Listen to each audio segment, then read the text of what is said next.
mayor, first time, that's the third time, when he was running for mayor the first time, he sent every person got a card in their language, basically telling them to vote for him. So in Spanish-speaking neighborhoods, they got it in Spanish, in English-speaking neighborhoods, they got it in English, and in Borough Park, they got it in Yiddish. Every one of my neighbors got one in Yiddish, I got one in Spanish. I guess Issamar. It's a Spanish name as well. It's a Jewish name which some Spanish people copied. Okay.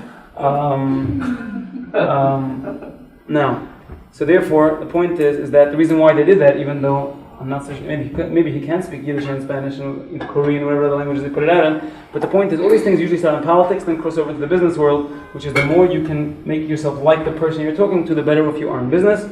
Your whole shtick is that you're not like them. That's correct. That's done on purpose. If you look at my website, for example, my testimonials, I have myself as the religious Jew, and all the rest of my testimonials, each one is there. I have many testimonials. I have about 200 testimonials. The ones that I use are the ones that are most unlike me. So for example, I have one African-American author, I have one Italian fellow, I have one lady who's old enough to be my grandmother, I have one person with a British accent, I have a testimonial in Spanish. And essentially the point is that each person finds something that if this person, it's not about you, your point is correct. It's not so much about you being like them, it's also about you having helped someone just like them. So even if I'm not like you, the fact that I was able to help someone just like you makes you feel that it's worth your time and energy to meet with me.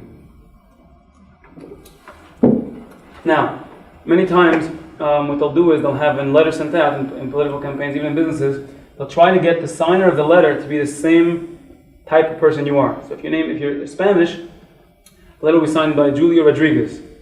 Now I don't know if there's someone in that company or not, but assuming there is, so we don't get into problems of using names that don't exist, then the point is, the reason why that person signed the letter is because you have a rapport with that person because he's similar to you. There are also times you'll find that if your name is, Robert Rosenberg, the letter will be signed by somebody with those same first and last initials, because the person feels a certain relationship with that person. Same thing true with age. If you're selling something to 30-year-olds, it's not a good idea to have your testimonials to be from people that are teenagers or from senior citizens. Try to mirror your audience so that people want to come. The audience, again, is a wide range. You want to have a wide range so everyone can find one person that they say, that person is like me. If they can help that person, they can help me too. There are certain words that make you read further. For example, when you start a sentence, you use the words for example. Okay, so you write a paragraph, you don't want the person to stop, you want the person to read on, you use like a greasy word, like for example, or let me show you, let me explain to you. Essentially the point is that you never want them to come to the end of a paragraph and stop and move on, which is why you don't, especially in newspapers, you don't find things finishing with a period. You never find, you always have something making you turn the page, as if it's continued on page whatever, as opposed to the article finishing right then and there, because the point is they want you to turn the page and keep reading. Which is why, incidentally, if you have a newspaper ad, if you have a newspaper and you have a full page ad on this side and a full page ad on this side, it's terrible. Because nobody has any reason to read that page because there's no text there. You're much better off having a half page and having half page of text and having a full page ad if there's no other text on either that or the facing page. And again, I've seen people spend a lot of money doing that and they're just throwing their money away because there's no reason for anyone to keep that page open, they just move right on to the next page.